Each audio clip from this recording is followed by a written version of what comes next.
having that championship. And I would feel like this year that your confidence level is extremely high coming into the next season. Yeah, it was one of those deals. Like when you win a race, you are like super excited and you want to pound the roof and just yell and scream. But after I won that championship, like it was just like I got out of the car and I was like, that was good. It wasn't like I was like screaming and yelling. It was just because like all the pressure that was kind of in the back of my mind kind of just dropped, and I was like, okay, I can breathe now. But yeah, there's a lot of confidence going into 2017. I took all my guys on a cruise to the Bahamas to kind of treat them to a celebration. They deserved it, so got back from the Bahamas, went to the banquet, got my big old trophy, and looking forward to 2017 more than anything. What a great season. I know what it's like to get up and jump up and down on the roof and beat and bang, but not from winning. Most of the time from wrecking something or hitting a wall. You know what I'm saying? So I had plenty of them situations, trust me. I was just wondering, we've got some really cool people that's been up on the board. I see Anthony Warren up there, Brad Causey, a lot of race people here checking in with Roger here and Let's Talk Racing. So it's really great to have you on the show with us. And I'm going to see what question Roger has next or what question Valerie has. Good, Valerie. I'm still reconfiguring something. He's still reconfiguring our Facebook Live. I think we had so many viewers on here that it just it went to buffering, and now he's like, oh, and now we're actually back on live, Facebook Live. Here we go. So you knew going in getting this championship. Did you know that you were going to go and get in this truck series ride?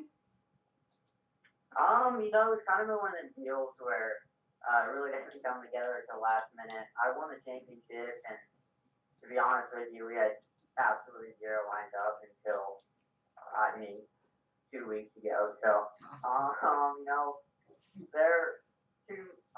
month or two after the championship, I was just kind of like, what am I doing next year? I don't have anything lined up. I'm not racing Canaan, not racing ARCA, not racing anything. I'm just, obviously I knew I was going to be sitting at home, but we just didn't have anything firm. So, not until a few weeks ago, I came up with the ride at GMS, and, for them to win the championship this year and me to win the championship this year, it's cool. So, I definitely have a team to do it with, and I'm excited to get into one of their trucks and go in races.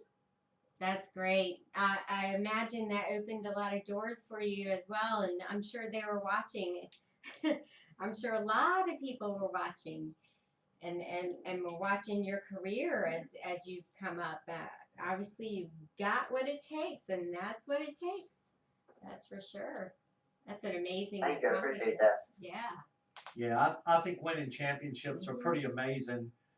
So many people are vertically integrated, and so many people, it takes so many people to put together the effort to put a great driver like yourself and give you an opportunity. And it's kind of amazing to me. Some of the teams seem to have a certain chemistry that everything just clicks and it falls in place. They got a great driver. They've got a great pit crew. The guys back at the shop are doing a lot of work. And for you to be the age you are and come out of racing where you came from, and I know it's huge out there in the Midwest, for your success to be what it is, it must be a fantastic, to be where you are in your life right now. And I just think it's really cool for young guys like you to get your shot and to get on the team that's got that winning chemistry and all the things fall in the right place. Yeah, for sure. I am everything.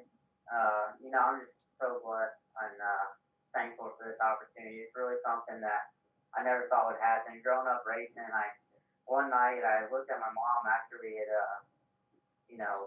ran like crap at a dirt race, and I said, all I want to do is start one truck race. And now I've started 7 truck races. I've qualified a career best at 3rd and ran in the top 5 for most of them. So, and I was in an under budgeted team. So to have a team like this be underneath me for 2017 means a lot. Absolutely. What a great opportunity. And you said you were driving your sister to the movie theater, Yes, sir. Doing mom a favor. and so your whole family's living in Mooresville, right? Yes, sir. Yep. That's really cool. And does your sister is she a backseat driver? You know, hey, watch this guy up here, and don't you see that stoplight? Is any of that stuff happening down there? No. She definitely knows that if she tracks anything about my driving, I'd be on her. So she likes to keep quiet, and she controls the music. So that's that. She controls the music, and you do the driving. And she's probably really afraid to complain because you may not want to drive her the next place she wants to go if she really complains too much, I guess. Yeah, I mean, if mom doesn't want to take her, then she comes to me, and she doesn't have me as a second source, and I mean, she's not going anywhere. So, I mean, I guess you got to keep on my good side. Yeah, you better take care of your little sister because she might sabotage some stuff for you right now. Oh goodness. Always take care of your little sister. Yeah. Oh. I have an older brother that no matter what, I can always depend on him. He's pretty awesome. Yeah. Pretty cool. That's funny. Oh. Well, Justin, let's go ahead and let you get out of here because we know Christmas is not too far away, and you're doing your Christmas chores already. Thank you. Yes. And thanks for being. I'm not looking forward to Christmas. I get my wisdom teeth out a day before, so Oh. too enjoyable for me. But I was supposed to get them out in March, but I couldn't recover in time for the next race. I never had a big enough gap in the summer to do it, so they've been bugging me all year. So finally get the chance to do it. So thankful that I finally get to do it, but definitely got to do it on Christmas, which kind of sucks. I was gonna say I don't think that's much of a Christmas present in my book. Yeah. Well, gotta do it when you can do it. That's Have you got all your Christmas shopping finished? Just a few little odds and ends I have to wrap up. But talking about wrapping, if you need anything wrapped, I'm not the guy to come to. I am horrendous. I don't care how many YouTube DIY videos I watch on how to wrap a square with paper. I cannot do it. Well, you've only got a couple of days left. If you're getting your wisdom teeth out, you've got like 1 day left. Yeah. Okay, so I think you better get with it. And Go enjoy a nice big steak while you can. yeah, go eat something big and eat all you can. And do you have anything that you'd like to say to your fans and your followers? Thank you for supporting me along this journey. It's been crazy and a lot of times unknowing what was going to happen next, but through thick and thin, we'll make it to the top, I promise. Well, I think you've done a great job. You do have a huge fan base. I think you know that, and it's growing every day. I think it's certainly going to build this year. A lot of excitement behind you, in the 2017 season, and we wish you the best of luck. Definitely. Thank you, I appreciate it. All right, we'll talk to you later, Justin. Yes, thank you for All right, coming thank on. Have a great Christmas. Smile when you think of it. Yes. All right, let's see here.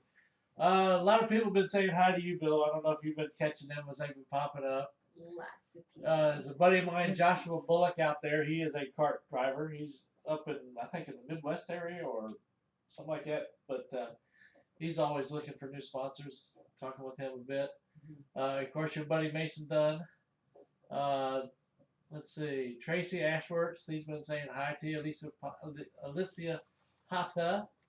I see a lot of my people there. I see Tracy and Mason and Alicia Potter. She's one of my favorite racing girls, and of course Maddie is too. And everybody's done a good job. A lot of these people were involved in a go-kart club that I've been involved with a lot of years, and a lot of my kids come up in racing.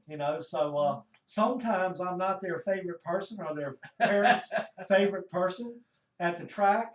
But when racing season's over and it all settles down, most of the time we're all family. But it's exciting for me, really, to see the progression of a lot of racers, that I've been involved with, and kids that we've had around the speedway that come up into racing, and they continue to move up and do a great job. So, it's kind of exciting, you know, part of my life just being involved with the people at the racetrack and feeling like I can contribute to racing in whatever way I can. You got also, let's see, Donnie Medlin. He's out here watching in the background. Keith McMullen.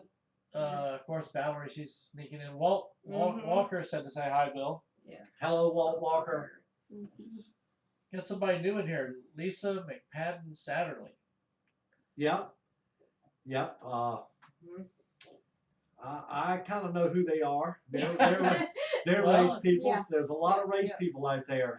So who's Lisa? I don't remember seeing her anywhere. Well, I'm gonna have to think about it, but I know the Satterley name, and maybe she'll talk to us and tell us a little more. But I mean, she rings a really good bell with me. She's probably one of our kart racing people. Yeah. And you know, it's funny. I'll go places, and so many people know me from racing somewhere. They'll come up and call me by first name, and I recognize the face, but I'm like, whoa. You know, there's so many people. Sometimes I have a hard time really placing them all. I know that I recognize the name, and I know the face, Yeah, but like, sometimes it's unusual. And I'm getting pretty darn old too, and I think it's getting worse. I think it's because you know so many different people. It's hard. I've come Yeah, up she's from with the HKRC. HKRC. Yeah. Oh, yeah.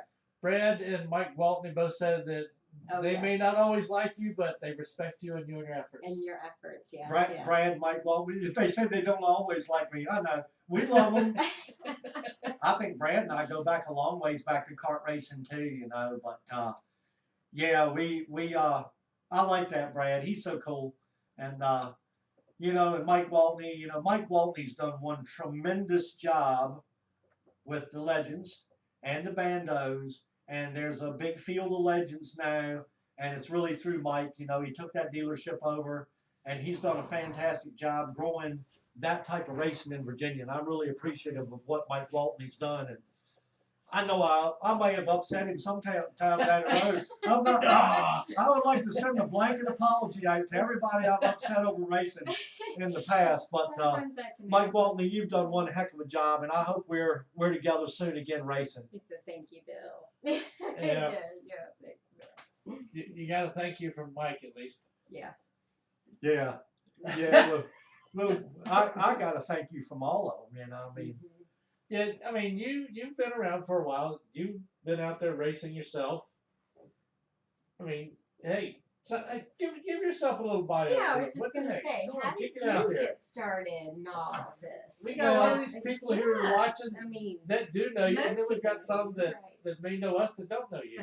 right. Well, there's really not much to my story, actually. I mean, I started really up in Matthews helping Andrew Roden and his father, and then a guy named Cliff Hughes. Y'all know Curtis Hughes that raced and worked in the summertime at Langley Speedway the last few years. But that's really where I started. Was Andrew was running WKA Nationals and Limited Modifieds kart racing, and he had a tremendous tire program back then. We had like 95 tires for the kart, 28 left rears, and lots of compounds. And you know, we do a lot of scaling and setup, and I enjoyed the math. So I was a guy that really enjoyed math, and I knew how to use a slide rule, and I'd say, put the calculator down, this is better. Oh, But I always enjoyed the math in racing, and I really started wanting to learn a lot about balance. And then my daughter started. She started pretty young, probably maybe like 9 years old or something in the kart club. It's been a pretty good ways back. And because I know that Becky Waltz was still in the club, Brent Robinson's mom, Dean and Elaine, were in the kart club, even before Larry Waltrip, probably back to, oh my gosh, forgetting his name now, but the guy before Larry in the kart club. And we really got involved in kart racing. And then my daughter was racing, and I started racing a little bit, and I didn't start at Langley. We started up at State Line Speedway, which is now King George, and Little Bull Ring kart track. And our engine builder was Richard Clark up in King George. And I'll never forget the very first time I ever went up there to race. I had no idea what I was doing, and I won. And we pulled over, you know, over on the scales, and Richard Clark came there, and he was jumping up and down, and he said, God, I built one heck of an engine. He said, because that guy can't even drive. And he said he won anyway. So that's how my kart racing started, was up at King George. Andrew and I used to set a kart up there, and we would go up there and run stock light, stock medium, stock heavy, and over 35 with one kart.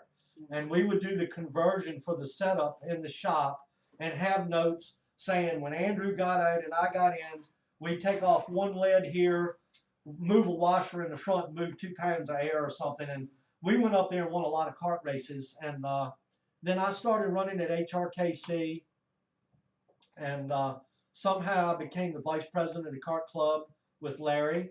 And I always wasn't the most well-behaved kart racer in the world. Some people know that, and sometimes I was. So I mean, I really got to understand racing through a racer's eyes, and we really enjoyed it. And then I bought a Legends car one time, and Andrew ran the Legends, and up here in Virginia, and he actually took it down to Georgia. He was working down there near Atlanta, and he ran the summer shootout at Atlanta Motor Speedway. And we did a lot of kart racing, and Andrew was always helping us be fast in karts. And I understood the setup and geometry pretty well, and got involved with Todd Miller and Jody Miller down in North Carolina, who are very good kart racers, and they started building engines. And then Andrew went to college. So I inherited the tire program that I never understood. And I always told him, why do you keep messing with all these tires? And he used to say, well, you're never going to get faster unless we keep changing. I'm like, well, we're fast, so why are we going to mess with it? But when Andrew went to college, I found out why we had 28 different left rear tires. And we just kept playing with it. And then Wayne Wyatt had Langley Speedway. And when he started the U-Car division, I built a little Dodge U-Car, some kind of car. It had like $500 in the thing. And I ran the very first U-Car race ever at Langley Speedway. I can remember it distinctly. We had a guy from Richmond, Virginia, named James Green. He came down here in some kind of little Charger or something and just destroyed us. And somebody said he's got spring rubber in there, and I'm like, what's a spring rubber? So we started playing with cars, and I never ran late models or anything. I was strictly a hobbyist racer, and I ran U-Cars for a while, and Gary Alvis used to help me, and Randy Akers. And then we started, of course, Denver Alvis was in our go-kart racing clan, we called it, and a bunch of good other kids raced with us that we started helping. And then I started running U-Cars up at Southampton Motor Speedway, and I had the track record there, but not actually in my car, but in Trip Anderson had a Ford Probe that was really fast, and I went up there and set the track record at Southampton. And I had a Saturn, and I won a lot of races up there. And I was actually racing there, leading points the year it closed, which I think was 2003. Denny Hamlin was still there in late models that year.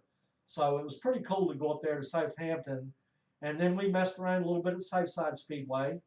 And then I started racing 4-cylinder trucks at Langley.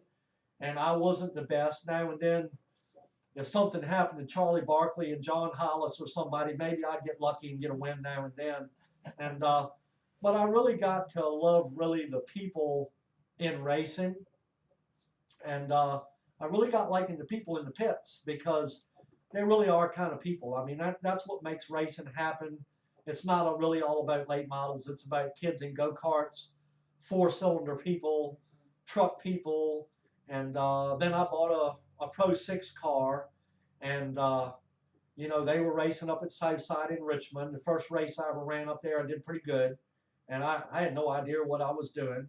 And but I had enough go-kart seat time that I was starting to be pretty smooth with stuff and feeling the vehicle, and that was a tremendous amount of fun. And then I encouraged Michael Hill and Lou Gotti, to bring those Pro 6s down to Langley and let them run down there some. And it's kind of a progression for me. I always say, don't be 50 years old and still be a go-kart racer, because when that happens, you become the president of Hampton Roads Kart Club. And so I became the president of the kart club. And I actually can't tell you how many years had been in that position, but it had been a while, and I really got a huge appreciation for the go-kart racers, really for the kids, because it's the farm team.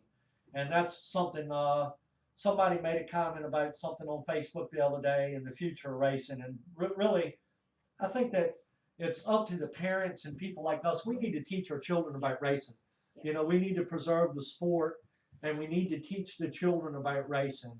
And I think it's important. So to me, I always said that Hampton Roads Kart Club was Hampton Roads' best kept secret. And, you know, you understand actually how hard a race director's job is. And I learned then that something as simple as a yellow flag is a contentious issue, because the guy that's checked out leading the race, his parents are like, why'd they throw the flag? And the kid that needed to regroup, that maybe had gotten loose or something and gotten behind, they needed the flag to get back up there in the race, you know, and do a little better. So, you know, even just a yellow flag is contentious. There's people that want it, people that don't want it. So then, you know, I got hurt in the Pro 6 car. You know, I guess it could have been worse, but a drive shaft came out of the car leading the race one night at Langley. I'd qualified really well and had the car running good. Casey White had helped me with the car, and the thing was a rocket. And but it was getting freer on exit, and I knew the car was changing, and my hind joint was pulling out of the upper link in the rear end. And when that came apart, the drive shaft came through the car, and honestly, I didn't even know it happened. I didn't even know my arm was hit. And I don't know exactly the scenario, but I pulled down in the pits, and I pulled back in front of the tech building, and Johnny Roten, Andrew's dad, came over to see what was wrong with the car. And I think Casey White was probably the guy that dove in the passenger window, could see my arm. And that was pretty bad hit for me. And I had 5 surgeries and a couple of years of therapy. And at that time, you know, Lou was starting to struggle with the racetrack. And you know, I really had a lot of compassion for really the whole scene, the fans, the people racing, the kids in the kart club. And I never imagined myself in that type of role in racing. I mean, if you had told me a couple of years earlier, you know, you're going to have to try to figure out how to run Langley one day, I would have told everybody, you've lost your mind. But it happened to me, and I found myself in that role, and I made a lot of mistakes, and I learned a lot, because I learned from my racers, and I did have enough experience. I always told people I didn't come in here through a helicopter. I came in through the back gate. So one thing I did know a lot of people at the racetrack, and they knew at least who I was. They'd been around me. And I think that created a more comfort level for me anyway, knowing my racers and knowing who they were. I had a lot of respect for a lot of people out there. And, you know, it just kind of happened to me. And I put the time in at the track. I learned a lot from Jefferson Hodges, Max Siegel down at Rev Racing, you know, through the combine and the diversity program. And I really learned more than that from NASCAR. I can't say enough. People have no idea how much NASCAR has helped me, how they've always been there, you know, when I needed somebody to talk to or some advice. And a lot of other great people in racing that were always there. I mean, Kathy Rice, you know, took me under her wing at South Boston Speedway. I can always call Kathy and talk to her. She has lots of experience. Mike Diaz and I at Southern National became friends. Wayne Perry at East Carolina, great man down there. He's got a huge history in racing in his family. And, you know, when we started going to NASCAR functions, really we could meet racetrack operators from all over the country. And so that really helped me a lot, because I had a lot of go-to people. Jimmy Wilson, he was still with the Hooters Pro Cup Series at the time. Jimmy Wilson became one of my very good friends and was always there to help me, you know, in racing and give me advice. And, you know, now he's director for NASCAR's Modified Series. And Sherry Clifton early on, she helped me. She was involved in modified series when Jimmy Wilson was still with the Pro Cups, and just a lot of people. So I basically was a basket case that the fans, the racers, and the other racetrack operators all joined together and tried to teach me all they could and help me understand what I had my hands around. And after 7 years, which sometimes it seemed like it went slow, and when you look back in retrospect, it went like a flash. Yeah. And so after 7 years running Langley Speedway, I felt like now I've got a very different viewpoint, of what it is to run a racetrack. It's very tough. It's a very hard business to be in. You can't really make money short track racing, but you can survive it if you're smart. And Langley Speedway has got a tremendous history. And I think one thing that I've seen that a lot of people may get involved with the track is they'll see what they can get out of their opportunity at a track. And at Langley Speedway, I never felt like I had that type of attitude. That my attitude was that I have been there to serve the racetrack. When I got the track, it was my job to work at the track and make sure maybe I didn't have a perfect race director, and there was still a call in tech or in the tower somebody may not agreed with.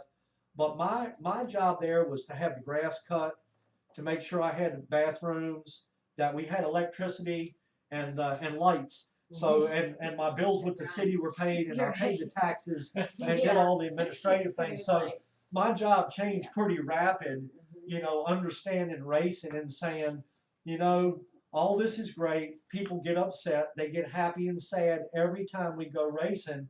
But my job was to really stay focused on the administrative side of the Speedway and learn more about how to operate it as a business and preserve it. And one of the things that I truly believe in is racers. You got to have racers. You've got to have racers at a racetrack. You've got to have these people that love to race. They have to trust the racetrack. They have to trust administration. I have raced at places where we felt like administration had favorites. I love everybody that's ever raced under me equally. I can honestly say that. I may have a more personal relationship with somebody because of kart racing and they've moved up, but there's really not been any favoritism or games on my part because they're a very important part of the business plan. To me, a racetrack's like a fine restaurant. If you advertise the best steak in town and the people come and there's no great steak, well, it didn't happen. If you advertise good racing, when you come to Langley Speedway or any other short track of South Boston and Kenley and East Carolina, it's our racers that deliver that show. So if you don't have racers, you don't need fans, you don't need sponsors, you don't even need bleachers, you don't need concessions. Without the racers, you don't have a show, and the show is what you serve the public. So to me, in my book, the racers are number one. Some people are probably laughing, saying, I don't believe that, but it's true. It's so true. The racers are number one. You have to have racers. You have to have divisions, or you have no show. And if you have no show, you don't have much of a racetrack. So, it's really a big learning curve for me, Roger. And if anybody wants to ask any questions, if I can answer, I mean, I was kind of running my read a few of your comments. You've been doing a good streak there. Yeah. But I kind of want to give you a synopsis. I mean, you asked about me, and I came from a go-kart racer into U-cars, 4-cylinder trucks. I always just race stuff we didn't even get into the seafood business. The kart club. I know, right? The kart club kids. I always had kart club kids help me in turn. Like I would set their cart up or give them some advice, and then they would come help me on Saturdays and hang around with me. And I've had a lot of good kids and a lot of good racers be part of my life. And I honestly want to thank everybody that's allowed me to be part of their racing life, whether it's one of the young ladies, whether it's Maddie Mulligan or Alicia Potter, or it's a Spencer Saunders, or it's Mark Wirtz, or Danny and Greg Edwards. I mean, a lot of the people that I've been able to be involved with are people that I really looked up to. And particularly a guy like Phil Warren. You know, I was a tremendous Phil Warren fan, and later on when I got in a different role and I could sit and actually talk to Phil Warren, I thought that was pretty cool. Yeah. So Yeah. I still have a huge appreciation and a lot of respect for my racers. Well, let's see. You got. I'm gonna read through some of them here. Stephen Riley. He says he don't know if you knew him or not, but he's been going to Langley since 1979. Wow. And he Cool. just he wants to thank you for all the stuff you've done at the track. Of course, Justin Henley, he was posting notes on here. He's thank everybody for having him on here. Of course, you got Mason Dunn wanting to know you didn't shave any U-car tires, did you? Mason, actually, we were racing Legends cars, and we were cutting tires, and I was probably the first person to cut tires in U cars, and I had a little Ford EXP. We found out that up to 1988 they made like a super bottom end for the engine, big pistons, and a detuned head, and then in '89 they switched and they made a good head and detuned the bottom end. So I had like a 15-year-old boy in Richmond that worked at Ron Trimmer's go-kart shop. We went to the big junkyard next door, and we got half of two cars, and the kid in the shop combined the engines and made it work. And I was trying to outrun Trip Anderson in the Ford Probe. That guy, Scott Rosser was really fast back then. There was some really fast U-car racers. And I went over and we cut camber in my tires. We had a mechanical tire rule. So we cut camber in the tires, and the car picked up about 6/10. And I was fast enough to win, but I would sandbag. The first U-car race I ever won was on a Sunday afternoon at Langley. And Trip didn't notice the tires. And then about, I guess, a third of the way in to the next season, somebody was sitting by my car one day, and they got down by the tires and started looking at them, and they said, "Man, you cut your tires." I'm like, "What are you talking about?" But yeah, we cut tires and did what we could, you know. That's what you do, right? Gotta do what you gotta do. Then they made it illegal to cut tires. I mean, I thought it was I tell cool. you, that just suck. You do something. Yeah. That's like Al Pearce and us. We used to talk about, you know, Smokey Eunuch, and a lot of stuff he did, and they turned around and had to create rules just to stop him. Right. I mean, hey, let's see. Goodness gracious, stop scrolling down. Yeah, it is. Gonna slide back the other way here. Brad Causey says HRKC was so much fun. Mhm. I can't see the rest of it. Me and my Here we go. Whoa, me and my family could all be involved together. Mhm. I started there when I was 15 and had a Great time great racing. time racing with the childhood friends Trevor Falls. Needless to say, he has gone on to racing. Mhm.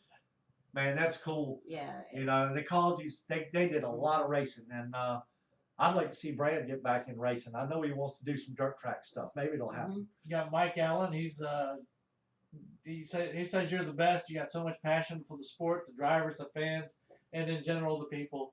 So Thank you, Mike Allen. You're also the best racetrack announcer I know. Yeah, he's pretty good. And that's no Pretty joke. good. Tim Jewell, he says thank you for all you do, Bill. It's a love for the keeping the sport alive. Yep. Sam, Thank you, Timmy Jewell. He's a big drag racer, you know. Oh, cool. And then let's see, Samuel Lamborghini said, "Hey, Bill," and her Mason. Thank you, Samuel Lamborghini. Sam Lamborghini now works at Caterpillar, and I've got a lot of big Caterpillar engines, so I go see Sam when I need parts. Mason even says he appreciates every lesson he's learned from you and Chuck, and getting to be even a small part of the track with what y'all do on Wednesday nights. Yeah, well, I always say Wacky Wednesday is a diamond in the rough. It was huge. It had gotten really, really big, and Mason had been a part of that. A lot of these young guys, Sam Lamborghini was part of the Wednesday night group, and that's a whole different venue, you know. Wednesday night, it's a different thing, and it's one of the coolest things I've ever seen at a short track is having the street show. That's the only bad thing about doing this show on Wednesday nights. I can't go to the Wednesday night races. We'll have to move the studio, Roger. Justin Yeah. tried Just to moving tell out me he was thinking about doing some of this stuff down there. I said, you got to get a bigger bandwidth. This thing eats up when Radio is one thing, but video, it sucks. That's why he's got all this wire in this It's- building, that's Valerie. You know, he's got You all see this this little wire. box over here? That sucker is what puts it out. Yeah. Let me tell you. Let's see. Steve Emerson's on there. Yeah, he's Hey, like, Steve Emerson, and I see Alicia Potter saying hello, everybody. but she's Mhm. missing her hugs. She says too up higher there. Oh, I'm missing it Oh, too. dear. Believe me. Emerson Steven says cutting the grass and painting the walls is one of the funnest jobs he's ever had. Oh, is that what Yeah, it- Steve oh, helped me at the fun. track when I first got involved and worked there, and really helped me get that place straight. Did a lot of work there. And Steve's go-kart racing. He's getting ready to go down to King of Concrete in Wilmington, and I hope they have some good luck down there. You got a Todd Filler or Filer, however you pronounce it. My Yeah. grandson always loved coming to Langley, hoping to come back soon. I hope you do too, Todd, and I hope I can get a seat next to you. Any thing you want to discuss on Langley, or are we still in the can't talk about it yet? Well, I mean, you can talk about Langley. You know, I mean, there are people that are trying to get a hold of the Speedway to open it back up. It's been a very contentious issue, only because of how complex the deal is. You know, I mean, there was, you know, a Henry Click lease that was a 40-year deal, and then of course his son John Click inherited that, and property owners in California, great people out there in California. They what's interesting is Langley Speedway property has never been surveyed for a sale or anything. It's been in this family since before the Civil War, so it's very dear. It's a very dear piece of property to the Riley family and Miss Flippo and her husband Dean, and you know, it's a very unique situation out there to have a track like that with so much history, but really somewhat of a business blockage, you know, where everybody really probably had to stop and retreat a little bit and pull back. And I think things have settled down. You know, there are people working towards opening Langley Speedway, and I tell people to pray, and people, you know, always want to make an announcement.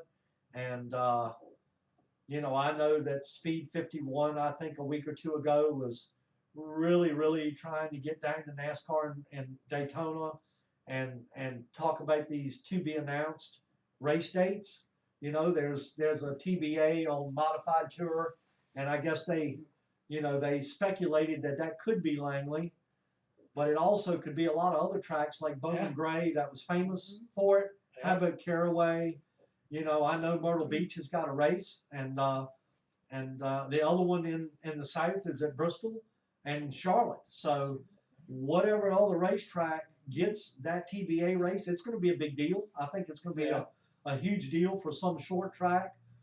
I don't have any guarantees, but I can tell people this.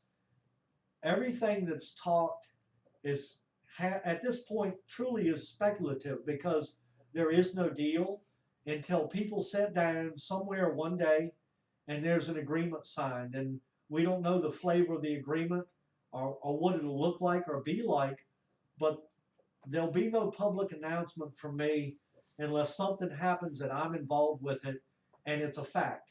So I'm not willing to really speculate on what Langley's future is like. I pray for it daily. So do we. With many other people. I know Eric has done a heck of a job with this Saving Langley Speedway site, and there's a lot of supporters on there, and a lot of people are speculating. I know the mayor, Donnie Tuck, Linda Curtis, all of the city council is very much behind the Speedway.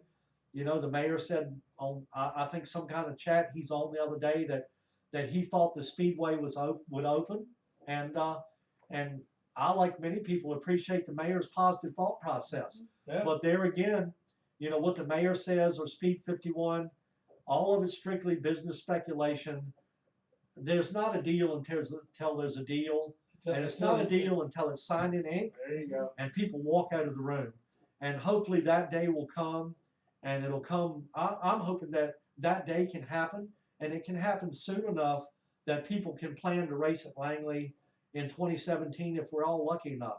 So my message to the big audience out here is keep praying, and when it really happens, we're all going to know it, because once that happens, there would be a public announcement, whether it's a group that I can be involved in or it's another group. There's 2 or 3 different parties that have pursued the Speedway. I think that's pretty public. People know that there's more than 1 or 2 people that have shown interest in trying to preserve the Speedway. So I'm just telling everybody, sit back in your seat, enjoy the holidays, let things happen, let things take place, and keep praying. And I think the most important is calling out the prayer group and having everybody really put a lot of prayer behind Langley and what could potentially be a future there.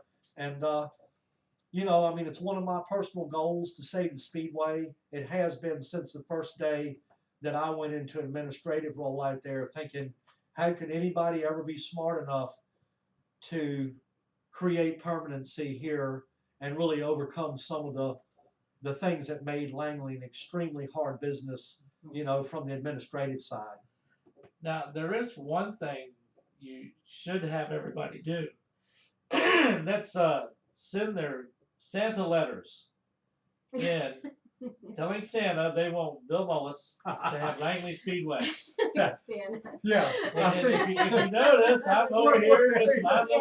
I don't have the beard this year. Shaking my head. Too many kids were asking me last year or telling me what they wanted for Christmas last year, so I said I was not going to have it on this year. So, but I'm hoping everything goes good for all that stuff. I will tell you what, it has generated a lot of humor, if anything, just from all the speculation of all the people that are supposedly helping you buy this place or are going to be buying this place. It's Like, just yeah, unbelievable. So many rumors and this and that. Some people were saying FedEx was going to help out, or Denny was going to FedEx, and triangulation, and you name it. Elliott Sadler's been popped up in the names before, and gosh, I can't. 78 car. Yep. Martin Truex, his Well, dad. I will say that I am friends with Mark Truex's father. We have a relationship through fishing, and I have talked to him for advice, and he is one of the people that I've talked to. He's a very good friend of mine. Obviously, they are in racing, and Martin's dad was a huge racer, and he's very supportive and understands short track, and so I do have some very good friends. I've got good friends in NASCAR. Got really good friends in Martin Truex. He's a great man. A mutual friend of ours up in New England, Warren Alexander, is a big supporter of what we do and what I've been trying to accomplish. And I don't know what's going to pan out. Like I said, I can't really make any predictions on it. I pray daily, and I'm actively doing my part for the future of the Speedway. And that's all I can really say is I am actively doing what I feel like that I can do to possibly, have a future at Langley Speedway is what I'm hoping and praying that we can all accomplish. And I will tell y'all, it's not an easy task. It's very complicated. It's not really that simple. And it's been very challenging. I mean, the position I've been in and to put the effort I put in it and then see what happened this year and really what it felt like for me to get up on a Saturday morning, particularly probably last spring, in April when the track should be opening, to get up that Saturday morning and realize that I wasn't heading out there, that I didn't have the grass cut, and I wasn't in control of the lights, and I wasn't really sure what was going to go on. And, it's kind of pretty a hard year for me. And I had 2 huge boat projects that I had been working on. One boat for 3 years that I had up in Massachusetts. That is now my new Virginia Wave. That actually has been gone 33 days today, and it's headed into Fairhaven, Massachusetts right now as we speak. And so I've And I had a historic vessel named Linda Carroll that was built in 1931 in Matthews, and we found it a few years back, and we towed it down from Long Island, New York, and we put an extensive rebuild in that boat, and I finished that in July, and I finished Virginia Wave, I guess probably at the end of October or something. So I had enough. Believe me, I had enough work. Busy. I had enough work to keep They myself had enough oars in occupied. the water.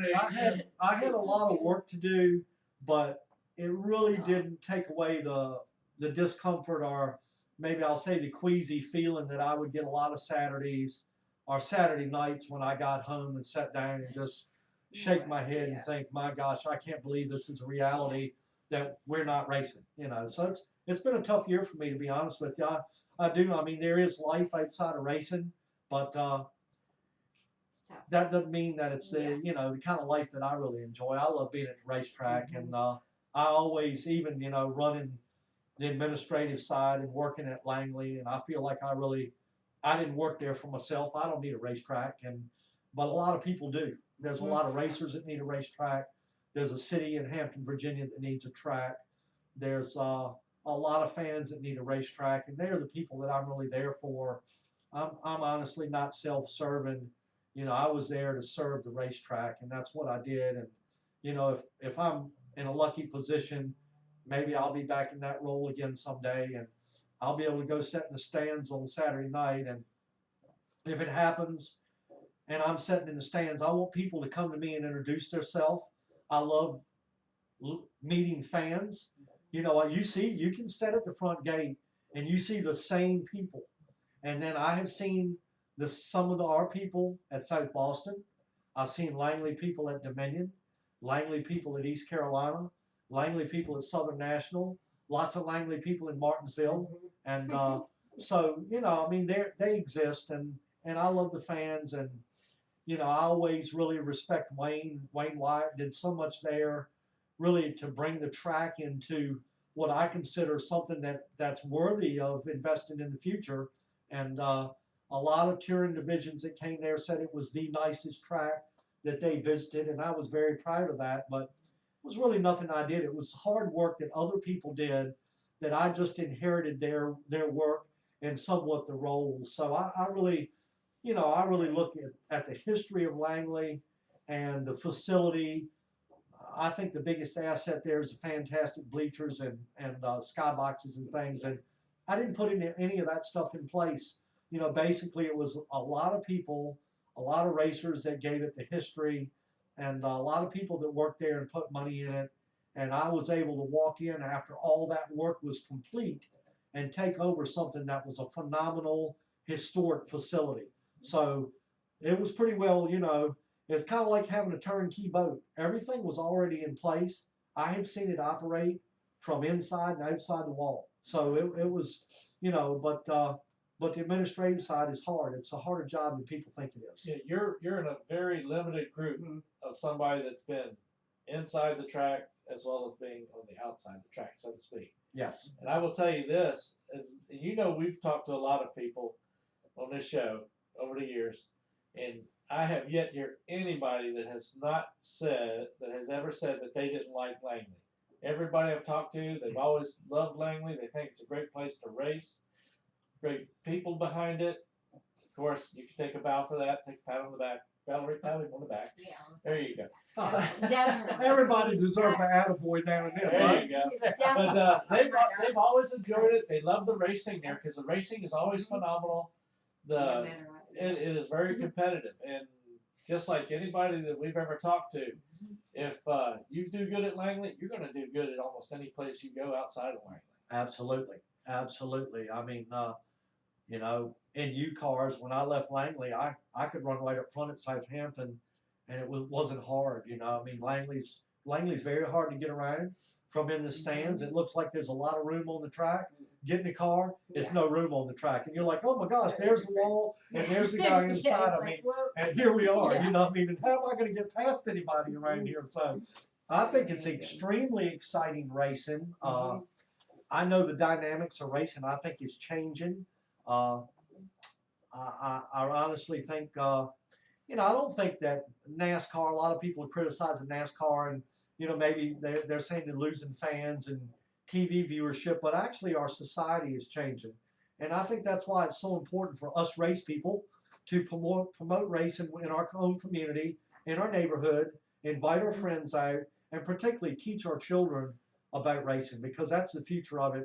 And time goes by really fast. So I think it's important that people kind of keep their eye on the ball that enjoy racing. We're going to have to work together as a big group to support each other, support racetracks we go to, and try to bring other people into racing and show them what it is.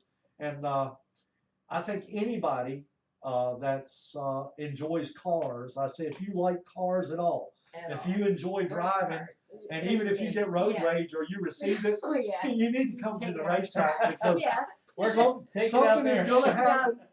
Something is going to happen at your local short track.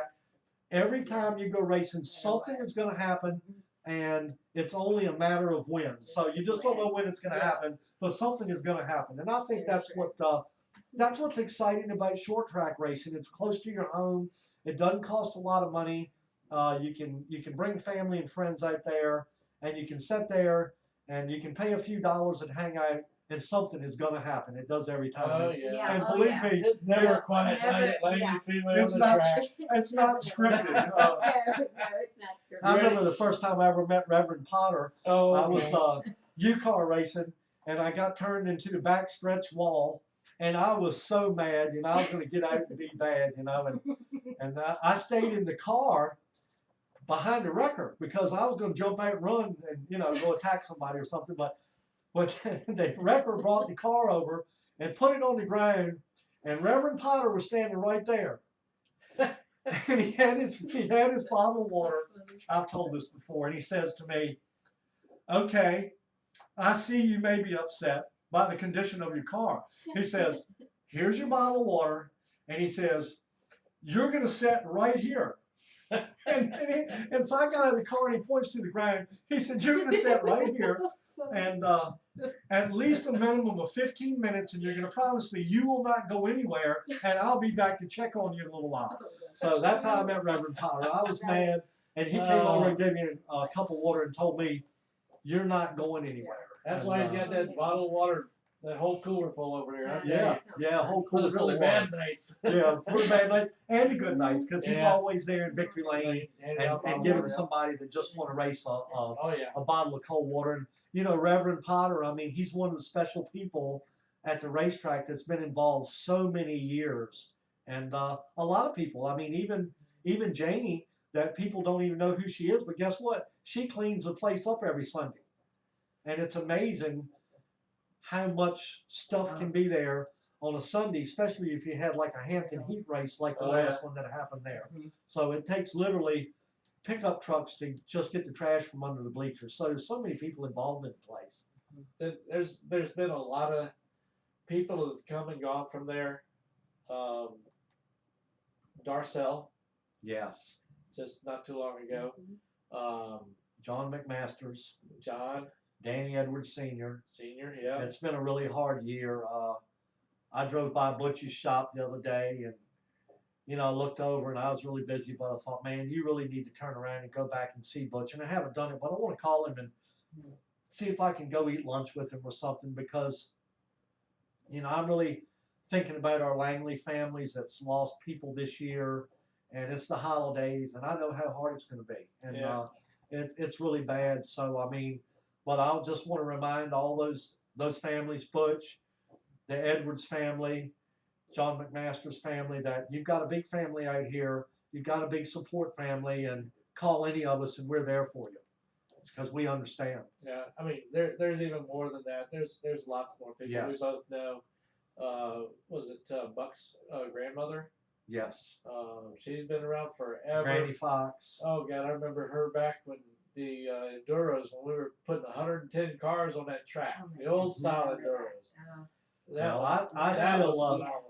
I still call Chuck Hall and on the phone, and if y'all ever know the inside story, when they worked at the track together, he used to aggravate her really bad because she could never get him on the radio, and she would say, "Chuck Hall, Chuck Hall, Chuck Hall.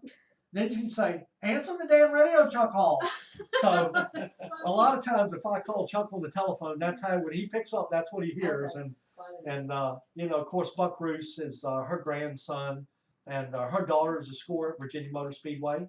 So it's her family is still involved in racing, and I'm thinking they will be for a long time to come. And let's That's see, great. the guy and his wife, he used to do the gate. Duke Ellington. Oh my God. Yeah, what a fantastic guy. And I mean, if you've ever been in the back gate at Langley, I mean, you know, we call it Duke's Gate. And he would be there in the white van. He'd Yep. be smoking his pipe and have his blue coat on. And he would come over and tell you a joke. And a lot of times he'd be speaking French, you know, so he'd come over and he'd tell you a joke. And you had to stop. Don't be in a hurry coming in the back gate, because you really need to stop and listen to what Duke had to say for a while. And then once you got clear of Duke, you were in, Then you're you know, in. but you had to get past him. That's And cute. there was a lot of people like him and his wife, Vera. They were there for years and years and really did a lot of work for the Speedway, and they love the Speedway. Oh goodness. Now I'll tell you what, this is something not many people know. He had a single shirt that he wore just about every time, undershirt. It was his t-shirt under his regular shirt. And guess what numbers were on it? And whose name was on it? No telling. John Hicks, number 22, when he was racing Grand Stock. Oh my gosh. I made that shirt way back when with a special thing. I didn't use this screen printing stuff. I used a special wax ink jobs and a special printer that I had when I used to make stuff for Baldassi way back when, and made him one of those shirts. Everybody else's shirts were coming apart. Stuff would peel off of it. He said this shirt was stayed new the whole time we had it. He probably had that sucker for at least 20 years. That he kept, every time I saw him, he would say, "Look." Yeah, that's what makes it, you know, such a great place. There's so many stories inside the stories. You know, Oh, God, there's yes. like they're like Yeah. layered on. You Like, know. yeah. Alicia Yeah. said she sent her Santa letter already. Center letter, Santa. Steve Emerson, he said, you hit nail on the head without racers. You just got a piece of dirt with pavement on it. Let's see, Brad Krause, I heard Brad Krause is funding it for you. Then Mike Waltney said he heard Rhett Krause was funding it. Let's see, Eric says he supports you 100%, buddy. Let's see, we got some more stuff by Mike Allen here. Goodness gracious. Sorry for being slow to get to this, guys, but sometimes we get on a roll. Prayers for positive results for the track. This is from Mike. And for the entire Langley Speedway family, thanks for everything, and hopefully we'll make Langley great again. Thanks for having Bill on, Roger. Oh, you're welcome. I miss everyone involved in the track. It's a family. I have intense appreciation for what Bill has done and continues to do. We all feel that way, I hope. For this place is first class with awesome people in place. That's from Eric. And Lisa also adds, love it even with all the bumps in 1 and 2 on the last track. On the carts. Yeah, that's cute. Oh, Cute. something about she's doing that cart stuff on you. So We're gonna fix that for you, Lisa. If we get the track back, we're gonna fix turn 1 and 2. I promise, young lady. I ain't saying win. I said no ifs. Just whenever that thing gets signed and you're ready to roll. That's all I can say. It's get that. I'll even lend you the pen. Now, Take it may, with you. Yeah. it may not be me, you know. So Yeah. I mean, we just hope Yeah. somebody's there. I think the important thing is that it opens Mhm. and it goes back racing, and Yeah. the fans and the racers have a place. And like I say, it may not be me. It could be another group. I don't really know what's going to happen and when and where and how, but I pray I told every Marty day. I bought it, so you know. Yeah, Yeah. I pray Yeah, every it's day, and you know, if I am in a position to get it, causes you can write the check. I'd be glad. There you I'll go. be glad to come by. Matter of fact, I'll come by and pick the money up. Yeah. You don't even have to No, mail Oh, it. you don't need a check? I can write a check. I'll save you the expensive stamp. Too. You know, it may bounce, but we can write it, right, Roger? And, Well, then, hold on. I've got a bunch of $1 million bills out front too. Yeah. yeah, Wait, I'm trying to tap into my rich fishing buddies, and I have a friend in Massachusetts that works at Sea Trade International, Ross Pache. He's been very close to me, and to give y'all an idea of what type of volume happens, He sold 2 million pounds of lobsters in the past 8 days. Oh, geez. So I told Ross, I said, the holidays, I thought it was hams and turkeys, but y'all would not believe how much seafood is sold between Thanksgiving and Christmas. It's unbelievable.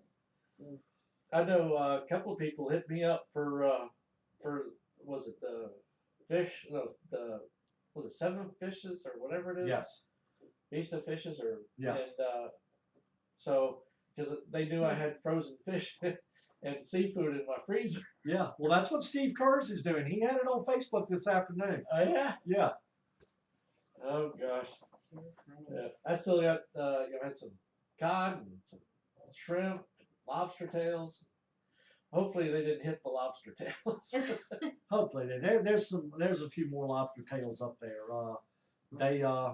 David Garbo. You've heard of Garbo in racing, and his dad, is Garbo Lobster Company in Connecticut, and he's part of American Lobster Company, and they sell, I think, something like 5 million.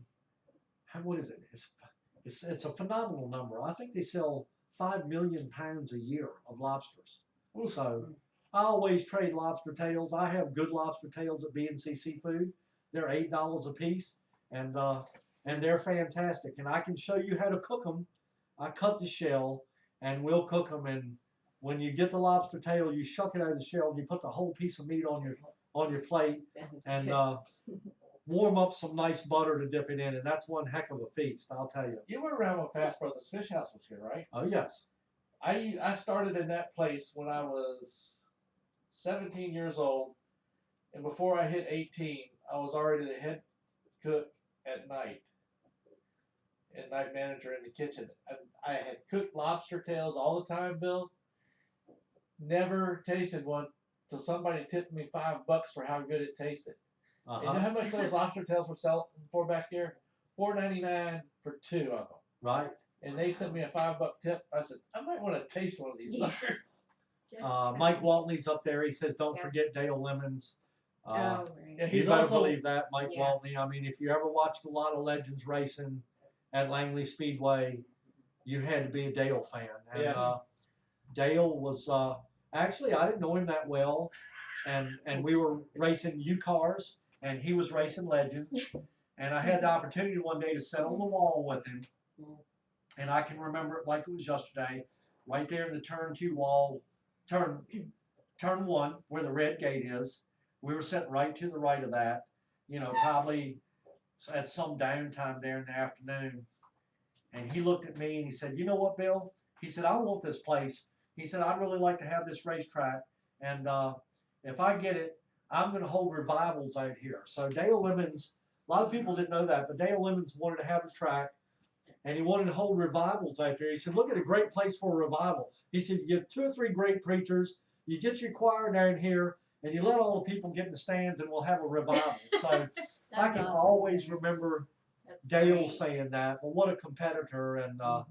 And thanks for reminding me, Mike Waltney, because we really didn't want to miss, mentioning Dale Lemons, how important he had been out there. And he did get the track, and I took over the last year of the 5-year block lease he had, and then the next 5-year block I took. And then I took 1 more year after that. So, we're sorry we lost Dale out there. And, Chris is still around and doing good. And I stay in touch with him. And, of course, Sandy Lemons lives down in the Daytona area and in Florida. And we kind of stay in touch with her. And, of course, Debbie Norman that was at the racetrack, she works at Charlotte Motor Speedway. And she's really involved at the Speedway in Charlotte. And they're great friends and supporters of Langley Speedway. That's awesome. Anna Morris said, I thought you were interviewing $1 Million Bill. Yeah, I don't know who $1 Million Bill is. You have to define that, Anna Morris. I think we need to interview Jim Hicks. Who is that? Jim Hicks and Joe. And Joe. Mike Waltney was asking also for some crab legs. I didn't know if you saw that one or not. I am out of crab legs right now. Oh. We are sold out. Wow. I don't have any crab legs. I had some huge crab legs this year, and we're sold out. We usually, me and two buyers in New England and a guy, Ted Schulte, out in Seattle, Washington. We'll put a boat under contract and buy his entire catch. And we'll bring it into the country and stick it in a big freezer. And we really don't have our name on a certain segment of the catch, but I'll pull some of the big legs, like our 10 or 12 ounce clusters. So I've always got like some real beautiful crab legs, and the boys will kind of hack it up, and when we sell it out, it's gone. So, I bet it is. you know, if you outsell Steve Foreman and Dave Jedry and them boys, you know, you're doing pretty good. But That's I'm out of crab legs, so that's a good problem. You know, I'm waiting for the boats to crank back up. I used to have a friend of mine. He was a Scallop boat captain, and he used to set some records out there. He would come back with stuff, things, you know, about as big around as your fist. Yeah. And he would call me up whenever he got back in, because whenever he came in, he was always getting a big paycheck, and he always wanted to do something new to his computer. So he would call me up and said, "Okay, I'm back in. What can we do?" And he said, "Come on out. Let's talk about it." As soon as I get there, he gives me a 5 or 10 pound bag full of scallops. Yeah. I had, you know, an opportunity this summer to meet Casey McManus now, that's partners in Cornelia Marie, and Phil Harris, and you know, they're on Deadliest Catch out in Alaska, and they were in St. Michael's, Maryland with us in August, and we spent some time together, and I really had a good time with those guys, and we traded a lot of stories, but I learned a lot about their fishery out in Alaska. It's pretty awesome what they do. So Hey, that's what you need, a reality show. I've had yeah, I know, I've had you know, I've had a lot of good experiences. A lot of people don't know that about me. I'm not really a guy that's in racing. I'm a racing hobbyist, and but it's a hobby I had a lot of compassion for. But actually, I've been a fisherman my whole life, and been very blessed to have a lot of great people behind me, and I've had a lot of good help, and I've had a lot of great boat captains, and we've had some success, but some of that wasn't really that easy either, you know. So it's not that easy a job, and I always say with boats, particularly offshore fishing operation, it's very complex. It takes a lot of effort, and I always say you can't just buy the boat. You actually have to own it after you buy it, and it's the same thing I say about racing. A lot of people want to race. Racing's a lot of fun. Somebody has to own the racetrack. That's right. So there's a place for everybody. There's a job for everybody in racing that enjoys it, and you know, we've had a lot of great people in the tower at Langley Speedway over the years, and great announcers. I think you give Mike Allen a microphone and put Sammy Gaeta up there in the tower, and you got Chuck Hall. You got Chuck Hall in Victory Lane, and you got Wayne Wyatt with a mic going up and down the pits. I really believe it's the best short track announcing in the country out there with those guys. Well, what an awesome team, and what an experienced team of people. You know, you take all those guys combined, that's a lot of experience at a short track to give 4 bikes to. Yes. I tell you what, there's been many a time that I'll be going up the spot for Lumno or somebody else, and I'll stop by to say hi to Mike. Before I know it, we're already talking out to everybody about, you know, what's going on in the racing world. Yes. So it's always good fun. The guys are always nice, knowledgeable about what we're talking about. So that's what makes everybody happy with it. Somebody's saying bad year so far, rock fishing. The big ones are hiding. No, they're not. The big rockfish are at the east end of Windmill Cut Channel, and if you want to catch a big fish, you have to feed them live eels. So you go up there, and you put live eels on, and you drift. So go up there to the towers. There's 2 towers. They're actually what you call range lights at Windmill Cut Channel, and so you have to get up there to Windmill Cut Channel and get by those towers, get on the edge of the deep water, and put some live eels overboard. You'll probably catch you 50-pound fish. Actually, I wanted to go today. Today was the day because it was so calm. But my brother takes off and goes to Georgia every Christmas and sticks me with all the work. So I was really fussing today because I wanted to go rock fishing. I don't know who said that, but somebody's up there talking about rock fishing. But I wanted to go rock fishing today. It was a right day for it. That was Lisa. Yeah, Satterley. I'll have to take you rock fishing, Lisa Satterley. I'm going next week, and I'm going to catch a huge fish. And I've just I've got the boat ready, and I'm wanting to go up, take the boat to Gwen's Island, and leave it.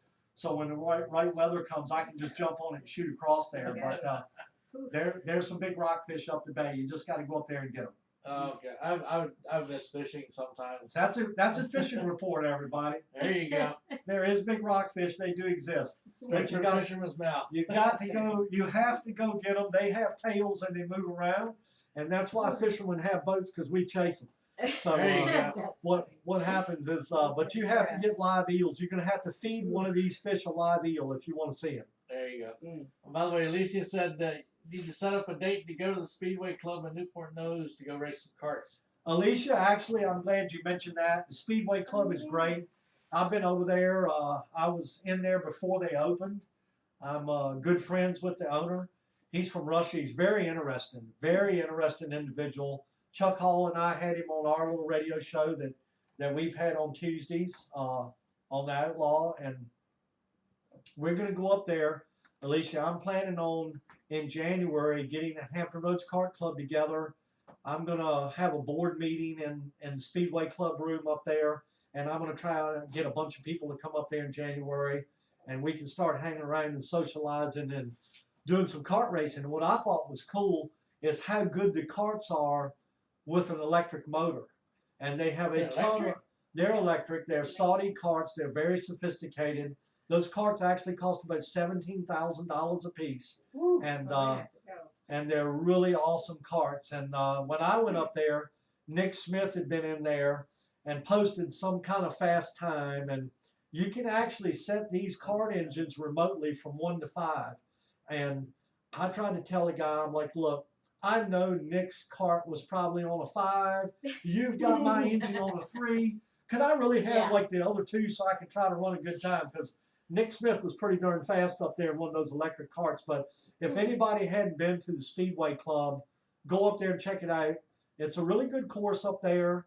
It's a lot of fun to get around. Yes, I did get black flag, and I did. No. I got black flag with the owner watching me. Funny. And when you get black flag, they electronically can make your cart just idle, and everybody's passing. I'm just going my hands up like, I don't know what happened. And What I did. then I, saluted 2 or 3 of the corner marshals, and they turned my engine back on. But I did get black flag. I was the first person to get black flag at the Speedway Club, Alicia Potter. So you and I need to go up there and race. She says, I am so ready. That's going to be a lot of fun. Oh, that would be Said, is blast. Chuck Hall still talking to Taking the Wounded Warriors fishing? I'd like to volunteer and help anyway. We'll check on that, Mr. Fowler. And, he's involved with Don Lancaster. He's got Fishing Tidewater radio show on Saturday mornings. So I'm thinking they will. There's going to be some opportunities to take some of these Wounded Warriors fishing, and that's something I'd like to do. I've got a bunch of boats, and pretty easy for me to take somebody out in the river somewhere. Mason said he's got a lot of race credits. He's ready to go too. Race credits, Mason. What are race credits? How do these guys always get these deals? Oh my You know? Maybe there's a package deal. You buy it, and you get so many races or something. I don't know. Or Oh, I mean, how does Mason get race Mm-hmm. credits? Mason Dunn, you always have the inside scoop. What is it about you? We drove past it the other day. We did. We were on a rush to get up to Gloucester and stopped at some Chinese restaurant right next door to the place. And I was just so tempted to go walk in just to go check it out. And I said, no, I've got to go get this other stuff done first. Yeah. I was like, oh man, I didn't know it was right here. He I said he didn't bought know them. I didn't get no deal. I didn't get. Oh, I bought this. How'd you Oh buy yeah, them, Mason? you can buy a certain amount of you can buy a certain amount of time slots, I believe. And if you don't use you can go if you don't use those slots, and say you race one time, and then you've got another race, and then it's 2 hours later to race again, and if you don't use that, then you have a credit. At least that's what it was in Virginia Beach. Yeah, I Because mean, I had a credit there. there's probably always something like that somewhere. Yeah. I'm going to get Lisa Satterley up there That'd be a blast. and Alicia Potter, and I'm going to see which one of them gets black flag first. I'll have to tell you my go-kart story. I've got a hilarious go-kart story, and I don't really know if I should let it out. But all right, I won't mention names. I'll tell you what I did. Sure We does. were going somewhere go-kart racing, and I had a guy going with me in my truck. I'm picking him up. We're going to go to this place, and we're going to go-kart race. So I've got a really cool, like, Todd Miller racing coat, and I've got my helmet, you know, and I told him, I said, man, we're going to go racing, and this guy's got his stuff, you know, and he's riding with me. So he thinks that I'm going to dress a certain way when we're on the track because I got all this gear, and he sees it in the truck. I'm like, look what I got. I got my racing coat. I got my arm braces because I'm old and broke up. And so he was on the track. We were in a team race where we were switching partners. Some of you guys will remember this. Some of you racers out there. And basically, I didn't wear the coat that I showed him I was wearing, and I put on a blue jean jacket. So when I got in the car, I got near him on the track. He rode with me to the event. And I roughed him up pretty good. And I pushed him and kind of bulldogged him. And then I drove up inside of him in a right-hand corner. And the next corner was a right-hander. And I knew I'd gotten him mad because I got up underneath him and then down that straightaway, he was driving me over the wall.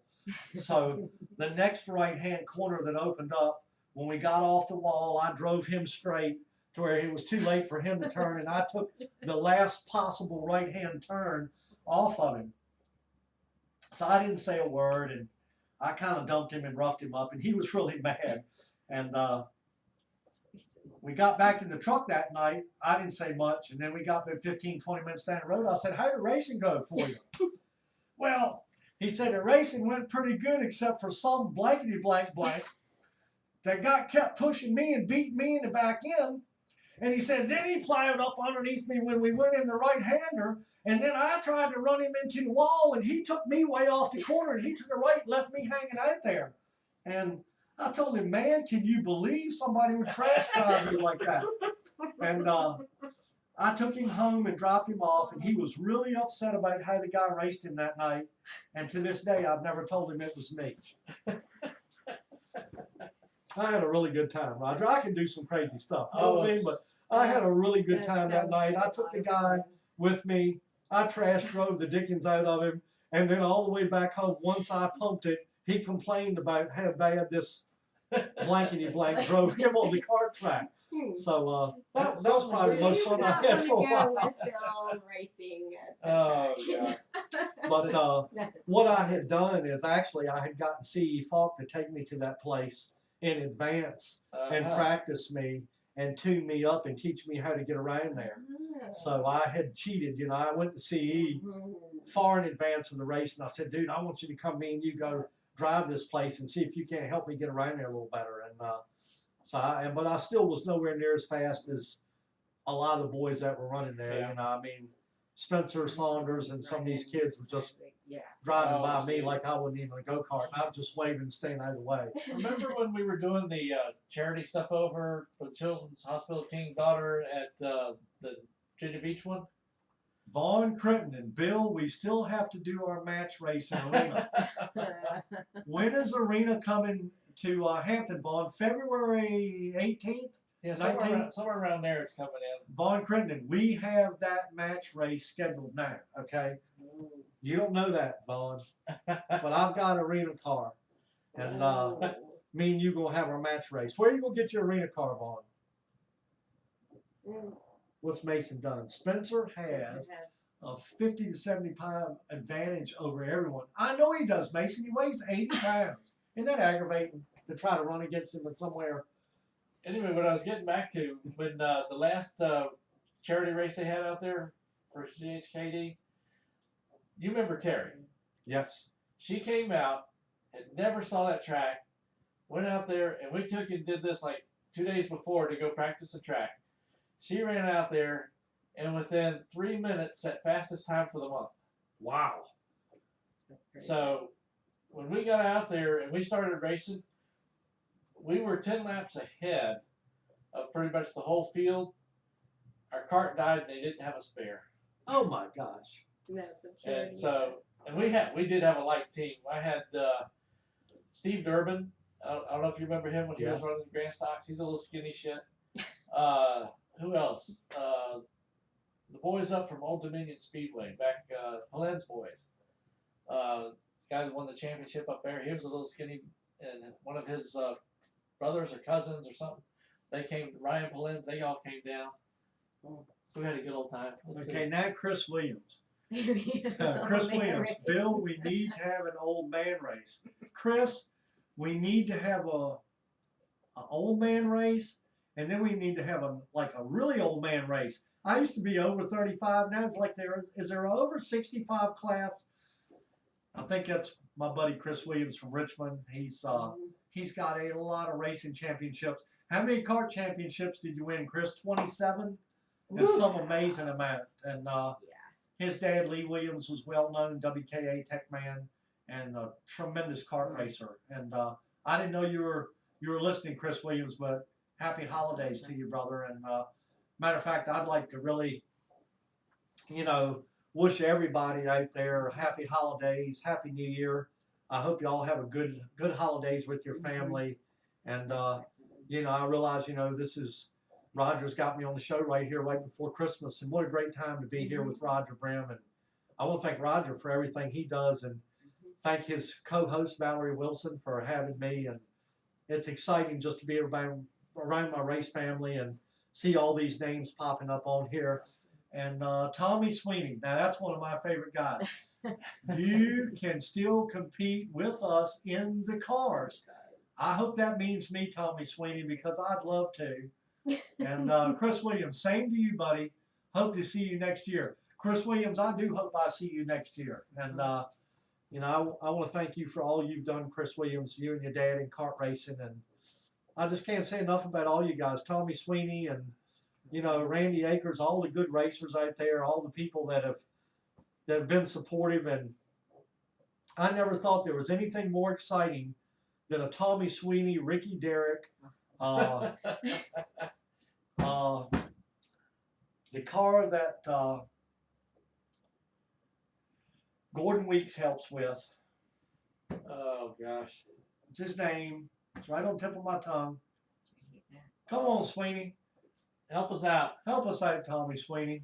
You, Ricky Derrick, and Is it God. his last name begin with the L? Mark Clare. Mark Thank you, Clare. Tommy Yeah. Sweeney. Tommy Sweeney, thank you. I need extra help. I'm old. You say that. 50 and over, Chris Williams. How about 60 and over, Chris Williams? I can do We're that. getting up there.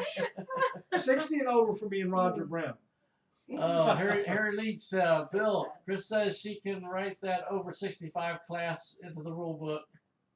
Thank you, Chris Leach. Please write this over 65 class. And I'm not quite in that, but write one for over 60 and make sure there's only 2 competitors. Those Leaches tried to kill me. They put me, they built a 2-cycle go-kart. Yeah. And Keith Leach says, now look, you can't be playing with this thing. And I said, gee, where's the clutch come in? The clutch came in at 9,500. I said, that's a number that'll give me a nosebleed. I said, I don't even have an engine that'll go 9,500. And I was the slowest guy on the track, and I was turning like 14,000 down the straightaway. So if anybody wants a ride, get your hands on one of those 100cc 2-cycle Yamaha karts. It's the most extreme thing I've ever been in, except for a Jersey speed skiff. A Jersey. You ever speed been in skip. one of them Jersey? Yes, I have. People that drive those things are My certifiably insane. They are, and the people who ride in them are too. That's what I'm talking about. The people Oh my I rode in God. one time. I thought, no more Like, Jersey speed. I think it's speed because skip. the lack of control. Like we're used to being in the driver's seat, and you've driven and know, and then when you're just riding with somebody and you're up on its side and you're like, oh, Roger's trying to pull up Jersey crazy. speed skiffs. Yes, They jump out of the it water, is unbelievable. and when it grabs the And water again, my it nearly very throws you friends out are of the on boat. here. It And- feels like, and when two or three of 5 of you going into turn 1 at the same time, and you're No. literally up on its side. It's No, like, Jersey speed skiff. Those people it are is- crazy. yeah, Oh. yeah. Man. I've done it a couple of times, and after There you the go, that's second what you one, want. there's a When you have a boat with a roll cage in it, that's a problem. Trust me. Thank God, at least they put the roll cage in them. I mean, phew. Oh goodness. Yeah. That's the craziest thing I ever rode in was a Jersey Speed Skip. That's fun though. Hey, Tim Dwayne, Jewell, hey, Dwayne Top Cox, Fuel we see you Hydro. there. Top fuel, yeah. Top Fuel Hydro. William Dwayne Cox says, hello, everybody. Hello, William Cox. How you doing? He's on the show every Hey, once in a while too. I don't know if you Dwayne, ever met him, Bill. Al Pearce likes to have him on because he says between the two of them, they got all the opinions covered. All the Yes, opinions. it's Okay. very- Yes. Harry Leach said they have plenty of control in 2-cycle, use the throttle. Thank you, Harry Leach. Mm-hmm. Thank you, Harry You're Leach, not for supposed that. to keep the peg all the way down? Yeah. Yeah, you're Well, supposed it's to use the always throttle. all the I way mean, down. and I don't know what that means. I think they drive them like dirt late models or something. I'm not sure. Don't ever lift. Don't ever lift. But, you know, that's a wild ride. A 2-cycle go-karts, they are wild as they can be. And some of those guys are real good in them. They Yeah. act like it's riding a tricycle or something. I'm like, really? Mhm. I'm scared to death of the thing. Now they have 2 cycles out on the water, and it's like unbelievable fast. Matt fast Mullins turns. chiming in. Hello, Bill. Have a great holiday. Hi, Matt Mullins. Where are you at, buddy? I ain't seen you for a while. Have a good Christmas, Matt Mullins. He's working with Pete Stowen and still doing his other stuff on the weekends. Cool. Very nice.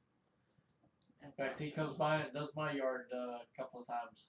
Matt and I did a lot of racing together. That's good. I never seen this. I remember when he was in your 6, Yes. Pro 6. They won a championship in a Pro 6 car after I got hurt in it. And, you know, took a lot of, you know, he worked on the car a lot, did a great job. And, you know, he did a good job driving that thing. And I told Matt, I said, that would figure I'd get the car and won a championship. I'd end up with my arm broken too, and you won the championship. So I used to tell him, man, you're aggravating to be around. You know? But I was proud of Matt winning the championship, and it's really cool. A lot of stuff that him and I have done together over the years, and how good a guy he's been to us in racing. Harry says dirt late models don't use the throttle enough. Oh, And then Tim Jewell sending a Merry Christmas and God bless you all. thank you, Tim Jewell. Tim Jewell's an ex-drag racer. He's did a lot of drag racing. I remember, who was it that banged their dragster into the wall one night? They were doing a burnout on the front stretch and didn't shut it down in time and caught the wall. I don't know. Was that at Langley? Yeah, it was happening in Langley in the How front old are stretch. you, Roger? Huh? You keep talking about like these teams I've never heard of. I don't know. You know, I mean, I think I'm okay. like, how I does We was- I was just six found out remembering tonight that it's Roger unbelievable. Brehm is really about 80. Okay, he's I older look than good at Chuck my Hall. age then, don't I? yeah. Wait till you see me play tennis. Al Pearce won't even play me. He's scared. Oh Chuck no! says Now here it comes out. This is good. Facebook user really enjoying sitting here eating Bill's chips. Facebook user. Shoot. Chuck Hall. Facebook user. Is that what it says? It says Facebook It's user. Chuck Hall. Somebody posted that earlier. It should too. say potato It- chip abuser. Oh, it has to be. It has to be Chuck. He It's showed me your Chuck, chips. No, he ate all my chips. Look, I go I thought it by had- the radio show. I thought it had your name on it. It did. I stash all these things like You got M&M's for me and Sean Beluso. You know, I had stuff for That's Robbie good. Babb. I had stuff for Mark Wirtz there. I had stuff for Larry McBride, stuff for Vaughn. You know, we got this little like stash, and I mean it's right there. And I, you know, when Chuck's over there on the thing, I stick it underneath there thinking he doesn't see it. So he won't see. Oh, he sees. it. Roger, I get really hungry. I've got no money at all, and I'm coming out of Pocosin.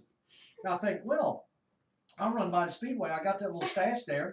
I give me a little thing of chips, some M&Ms. You're like, oh, I can eat that. I stop at 7-Eleven. I get enough quarters out of the console to get a Pepsi. I go there, and the bags are there, but they're empty. So he thinks. And He was showing them off when we were over there doing that little marathon. I reported, oh, he was still showing them off. So I report this to a few people. And then Randy Akers calls him on a Thursday. You know, call in Thursday. I call in every Thursday. He's an aggravating radio DJ. You ever think that's what he got?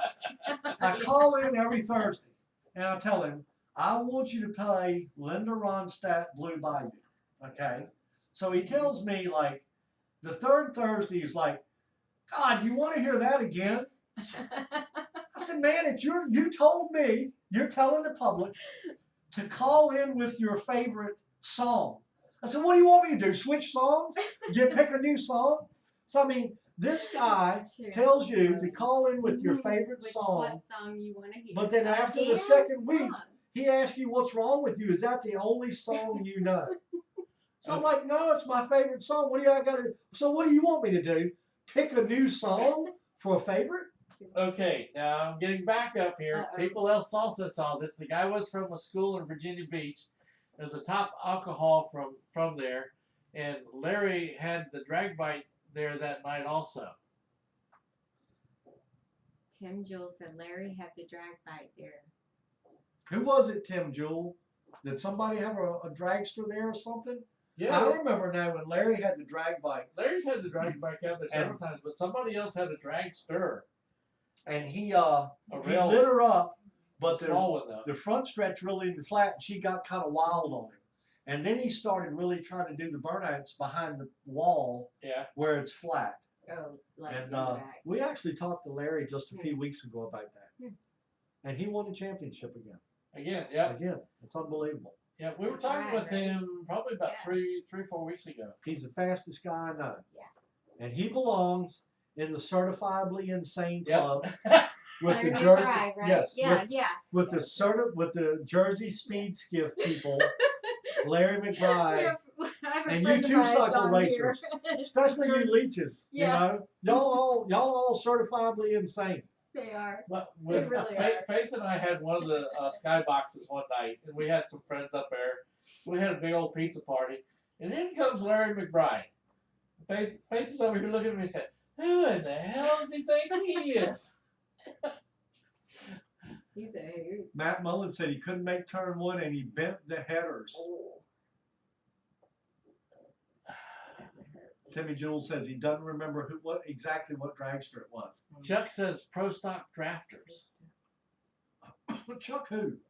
Chuck Hall. Chuck Hall. Where's he at on He's that? the Facebook user that's sitting there nameless. He was the one who was He's the one talking that about your says chips. Facebook user. Oh, I should have known. Yeah. Soon Oh, as he said, See, as he soon did as it he on said there, he was eating Facebook Bill's chips, user. I knew who it was. Now you Yeah. come out. Now you come out from behind the iron curtain, Chuck Hall. I got him. Now you know what? During that little marathon That's thing, funny. he did keep Al Pearce from getting a hold of your chips. He did. Yes. That was tough. Oh, that's funny. He didn't do it too hard, but Al Pearce at least was respectful enough to I eat hope your is chips. Al Pearce listening to this? I don't know. He said he was going to listen to it. Al Pearce, are you on Facebook? We would like directions to the restaurant named Boondocks in Daytona Beach. And we will be there in 2.5 years. It'll take us that long to figure it out.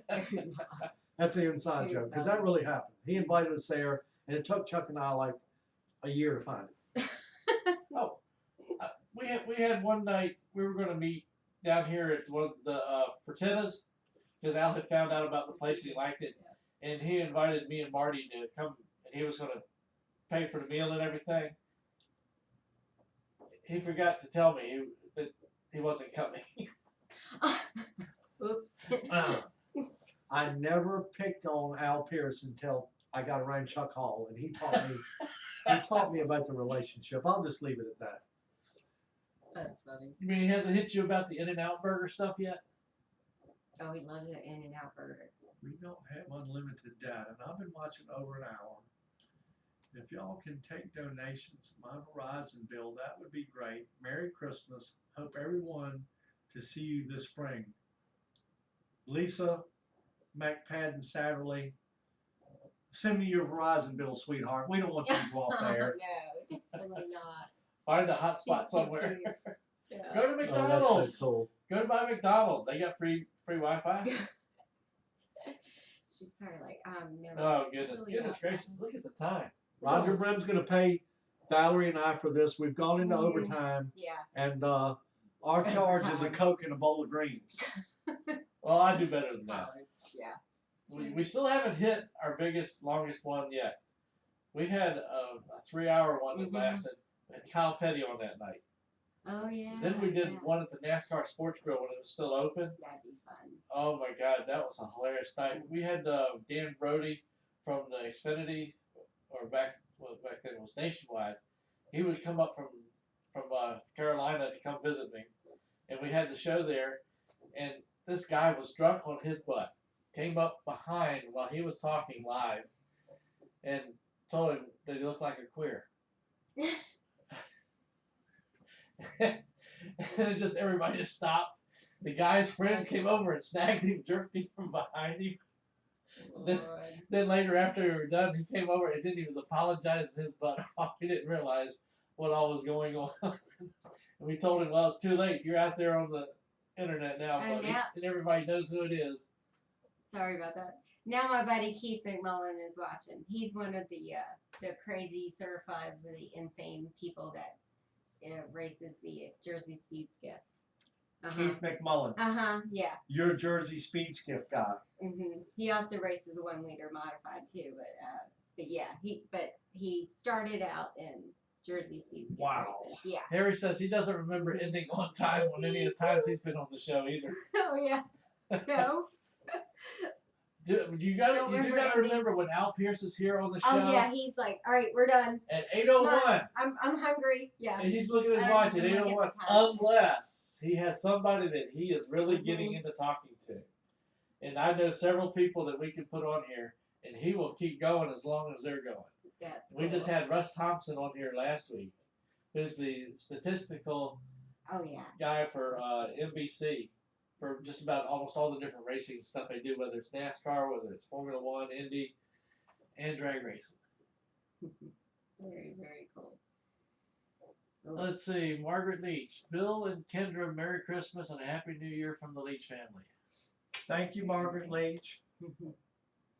Hopefully we'll come see you and Keith sometime. Don't be surprised, Margaret, if I'm at your house on Christmas morning, okay? All right, you guys ready to wind up, or y'all still wanting to keep cranking? It don't matter to me.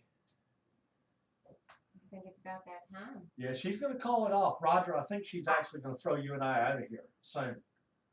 But for me to call it off, it's unusual because usually I'm like just ready to keep talking racing. But it's been one of those weeks where I'm like just tired. I think it's this weather or something. One day it's 73 degrees here, and the next day it's below 20. All right, what did Chuck say here? Oh, let's see. Matt used to be on here with us too. He said Ned Jarrett was the longest. Now William Wayne Cox, when he was here and Al was on here at the same time one night, we ran over time that because those guys had all the opinions covered, so they were having fun. Thank you for that nice comment, Chuck Hall. And you owe me a bunch of potato chips. Just want you to know that. I didn't want you to forget that. It's Christmas week, Chuck. I need some potato chips. At least this time he said thank you, boss. So he must be talking to Mindy. No, I'm not the boss, but I really do know who is boss. Margaret said the door's open for your and yours. That's sweet. So, and Harry says his house will have ham, by the way. Harry's house will have ham. Harry Leach. I like that, Harry Leach. And so we'll be at your house for ham. Ham's good. After we finish eating breakfast with Margaret and Keith, all of us. I'm having lots of ribeyes. Instead of the whole prime rib, I cut it up and cook it in my special oven. Roger Brehm's having ribeyes, so maybe we'll all go to Roger's.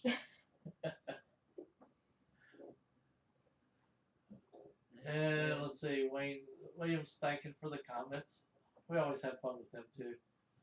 They've been picking on you, William Cox, and said you've got a lot of opinions. And I don't know, Roger, when he thought you wasn't listening, said he thought you had a lot of mouth. I don't know what he meant. But, he gets to mouth his opinions. You can get even with Roger later. He's open game. I like it. He's got a lot of. I just got to make sure I don't go to the Walmart where he works at because he's the guy that does the glasses stuff. Yeah, he fixed my glasses. Cool. Yeah, which is good. So I'm probably going to need glasses too. I actually need glasses. I can't see a thing in this room except there's a lot of wire in there. A lot of wire, lots of stuff. Yes. Did I tell you we wired up the seats too? Yeah. I got a special button. They're probably ejection seats. That's a special button for when they get unruly. Just push it, tickles into the butt, Probably electric shock in the seats. If we are going to close, I want to thank Roger for letting me come be on the show. And I know we've carried on a lot, but I really enjoyed it. Miss all my race family, and enjoy being here with Valerie And I haven't been on for a pretty good while, but I'm glad Roger remembered me, and it's kind of been cool to sit here and talk about racing. And So Justin Haley, I want to wish him a good year, and I want to wish everybody out there, all the race fans, all the teams, all the drivers, car owners, track operators, and NASCAR, happy holidays and happy New Year. The Chuck was supposed to be sending you messages on y'all's Tuesday night thing that I was trying to get up with you to get you on here. And finally, I just said, heck with it. Said direct access. Chuck's mad at me over something about potato chips. I don't know. He's not really. He's not been communicating that well, Roger. I got an idea. I've got an idea, Bill. We'll have some fun on at Chuck's expense. Hope he's not listening. He ain't gonna know He what fell it was asleep until by it's now. too late. Yeah, I think He's falling asleep by now. Chuck Hall, I know you're not up. You're not still up. Oh, you And old April people have to Allen, go to bed. you have a Merry Christmas as well. Yes, Merry Christmas, April. All right, let's see here. I gotta get this in the right order to do this. We're gonna kick the big one off first. For those that are watching on the main regular stream and not Facebook Live, we'd like to thank y'all for watching tonight. And we'll catch you next week on Let's Talk Racing. There, that one's done. Now I can go back to Now it's done. I tell you, when you're streaming everywhere, you gotta have everything going. So, Yeah. all right, guys. Y'all got anything else nice or bad to say about anybody? Happy holidays. Yes. Merry Christmas. to Everybody, all. enjoy your Everybody. holiday. Be safe, Yes. and may you all prosper over the new year. Mhm. How's that? That work good? Sounds Very good, Roger. Mhm. I might do something nice every once in a while. Next week. Bye bye. God, this is so much fun.